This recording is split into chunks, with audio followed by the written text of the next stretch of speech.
భరద్వాజ గారు Ram Gopal Varma latest tweet ఒకటి చేశారు, చూసారా? చూశాను. అల్లు అర్జున్ని ఉద్దేశించి అలానే కింద తన సినిమా సంబంధించిన పోస్టర్ కూడా పెట్టి మెగా ఏంటి ఆ ట్వీట్ అర్థం ఏంటి? మళ్ళీ గెలికారు మెగా ఫ్యామిలీ అని చెప్పి చాలామంది మాట్లాడుతున్నారు. అంటే న్యూ మెగా అన్నాడు ఆయన. అంటే న్యూ మెగా ఎమర్జ్ అన్న టోన్లో వెళ్ళాడు ఆయన. అంటే పుష్ప 2 మీద జరుగుతున్నటువంటి ఈ ఫేవరు మానియా, ఈ మొత్తం జరుగుతున్న వ్యవహారానికి తను రెస్పాండ్ అయ్యి తను స్పందించినటువంటి తీరు ఇది. దీని మీద ఆయన ట్వీట్ అంటే అల్లు అర్జున్ ఇది బాగుంది, పుష్ప ఏదో పెద్ద మాసివ్ హిట్ అవ్వబోతోంది అని ఆకాంక్షిస్తూ ట్వీట్ పెడితే అతను రామ్ గోపాల్ వర్మ అవడం, మెగా అనటం ద్వారా గిల్లాడు అక్కడ. ఆ గిల్లటంతో ఇది ఒక డిస్కసివ్ పాయింట్గా మారింది. ఇప్పుడు ఆల్రెడీ గొడవలన్నీ మెగా అల్లు వార్లు నడుస్తున్నాయి అని చెప్పి బయట తరుణంలో ఈ మెగా అల్లు వారు తనకు తెలియనట్టుగా ఈ మొత్తం ఒకే కాంపౌండ్గా ఉన్నట్టుగా తాను భావిస్తున్నట్టుగా ఇప్పుడు మెగా కాంపౌండ్ నుంచి వచ్చినటువంటి హీరోలు అందరిలోనూ ఇతను అచీవర్గా, బన్నీ అచీవర్గా మాట్లాడుతూ, అంటే ఒక సెన్సేషనల్ ఫిగర్ని రీచ్ అయ్యారు మీరు, అంటే 1000 కోట్ల మార్కెట్ అని చెప్తున్నారు వాళ్ళు. అక్కడి నుంచి ఈ లెవెల్ రిలీజు, ఈ లెవెల్ ఫేవరు, ఈ మానియా క్రియేట్ చేయటం ద్వారా అయిపోయింది, నువ్వు న్యూ మెగా అనేసి ఈయన ఒక ట్యాగ్ ఇచ్చేసాడు ఆయనకి, ఒక బిరుదు ప్రదానం చేసేసాడు. చేయటం ద్వారా ఆల్రెడీ సమాజంలో అలముకుని ఉంది ఒక గొడవ, మెగా వర్సెస్ అల్లు అని. రోజు వీళ్ళు ట్వీట్ చేస్తున్నారు, వాళ్ళు ట్వీట్ చేస్తున్నారు, వారు నడుస్తుంది, సోషల్ మీడియా వేదిక యుద్ధం నడుస్తోంది. ఈ యుద్ధం నడుస్తూ ఉండగా ఈ యుద్ధానికి కొంచెం ఆయన ఆజ్యం పోసాడు తన వంతుగా పోసి, ఆ గిల్లటం ద్వారా ఈ ట్వీట్ వైరల్ అవుతుంది. ఇప్పుడు ఈ ట్వీట్ వైరల్తో పాటు ఇక్కడ కేవలం ఇదేదో గిల్లటం మాత్రమే ప్రోగ్రాం కాదు, దీంతో పాటు ఆయన మూవీ ప్రమోషనల్ యాక్టివిటీ రేపు జనవరిలో రిలీజ్ ఉంది, శారీ.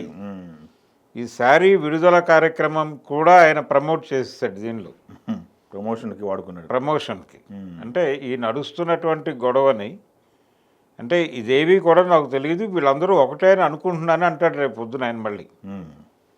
కాబట్టి నేనేమి ఇందులో ఆజ్యం పోయటమో లేకపోతే దీన్ని రెచ్చగొట్టే కార్యక్రమం నాకు ఇంటెన్షన్ కాదు అని చెప్తాడు ఆయన. ఇప్పుడు చాలామంది ఏం మాట్లాడుకుంటున్నారంటే ఆయనకు రిలాక్సేషన్ వచ్చింది ఇప్పుడు కోర్టు నుంచి. మండే వరకే, సోమవారం వరకు. అదే సోమవారం వరకు రిలాక్సేషన్ రావడంతో అరెస్ట్ చేయొద్దని కోర్టు చెప్పిందిగా. ఆయన అరెస్ట్ అని కాదులేండి, అసలు వదిలేయండి ఆయన్ని అని చెప్పింది. నిజానికి అరెస్ట్ వారెంట్ కూడా లేదు అక్కడ, అరెస్ట్ వారెంట్ లేదు కాబట్టి ఆ ప్రమాదం కూడా లేదని తిరుగుతున్నాడు ఆయన. దానికి తోడు కోర్టు కొంత ఉపశమనం కలిగించింది. ఈ ఉపశమనం కలిగించడంతో ఈయన మళ్ళీ సినిమాల వైపు దృష్టి పెట్టాడు. నిన్నటి వరకు ఆయన ఎక్కడా ట్వీట్ చేయటం కానీ ఏ రకమైనది లేదు, కేవలం ప్రెస్ మీట్లు లేకపోతే ఇంటర్వ్యూలతో మాత్రమే నడుపుతున్నాడు ఆయన. ఎప్పుడైతే ఈ రిలాక్సేషన్ దొరికిందో ఇమ్మీడియట్గా ఒకసారి టర్న్ అయ్యాడు ఆయన.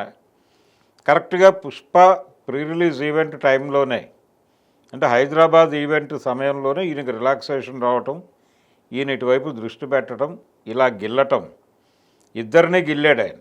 మెగా అభిమానుల్ని గిల్లాడు, అల్లు అభిమానుల్ని గిల్లాడు. ఆయన చాలా స్పష్టంగా అల్లు ఫ్యాన్స్ అని చెప్తున్నాడు, అల్లు ఆర్మీ అని చెప్తున్నాడు. ఇంకో పదం వాడాడు, మెగాబాలి అని చెప్పేసి. అవును, ఈ స్టార్లకే బాహుబలి అంటాడు, మెగాబలి నువ్వు స్టార్లకి మెగాబలి అన్నట్టు వాడాడు. అంతే. అంటే బాహుబలి కాదు నువ్వు మెగాబలి అనటం ద్వారానే ఈ కాంపౌండ్ నుంచి వచ్చినటువంటి హీరోలలో నువ్వొక పూర్తి రైజ్ చూసినటువంటి హీరోవి అని చెప్పడం. ఇంకొక సెన్స్లో కూడా తీసుకుంటే ఇక్కడ ఈ సినిమాని ఏదన్నా రెడిక్యూల్ చేస్తున్నాడా ఈయన అనే అనుమానం కూడా వస్తుంది. అంటే మెగా అభిమానుల ద్వారా ఈ సినిమా ఏదైనా డిస్టర్బ్ అయ్యే సూచనలు ఉన్నాయా అని కూడా ఏదైనా ఇండికేట్ చేశాడా మెగా బలి అనేటువంటి పదంలో అని కూడా కొన్ని అర్థాలు తీయచ్చు. అదే మెగా ఫ్యాన్స్కి బలి అవుతున్నావు నువ్వు అన్నాడా? అదే మెగా ఫ్యాన్స్ నిన్ను బలి తీసుకునే ప్రయత్నం చేస్తున్నారా అనే సెన్స్లో కూడా అర్థాలు తీయొచ్చు. ఓకే. కానీ ఈయన వాంటెడ్గా గిల్లటం కోసమే పెట్టాడు. అది గిల్లటమే ప్రోగ్రామ్. గెలటము డిస్కషన్ అవ్వాలి, ఇది ప్రమోషన్ డిస్కషన్ రావాలి. పాయింట్గా మారాలి, తన సినిమా ప్రమోట్ అవ్వాలి. మ్మ్. అయితే వాళ్ళు చాలా వ్యూహాత్మకంగా వ్యవహరిస్తున్నారు. ఏది మైత్రి మూవీ మేకర్స్ కావచ్చు, బన్నీ కావచ్చు, ఈవెన్ అల్లు అరవింద్ గారు కావచ్చు. ఇది ఎన్ని రకాలుగా జరిగితే అన్ని రకాలుగా జరగనివ్వండి, ఇది మంచిదే. మ్మ్. అంటే సినిమాని లైవ్లో ఉంచుతుంది. సినిమా మీద ఒక డిస్కషన్ నడుస్తూ ఉండాలి సమాజంలో, గుడ్ ఆర్ బ్యాడ్. ఏదో పద్ధతిలో ఒక చర్చ నడుస్తూ ఉండాలి. ఆ చర్చకి ఈయన కూడా దోహదపడ్డాడు అని వర్మ పట్ల పాజిటివ్ టోన్లోనే ఉండుంటారు వాళ్ళు. మ్మ్. నడవనివ్వండి, ఈయన కూడా తన వంతు కృషి చేశాడు. మ్మ్. ఈ సినిమా విజయంలో తాను కూడా ఒక సమిధనిచ్చాడు అన్న టోన్లో తీసుకోవచ్చు. ఓకే.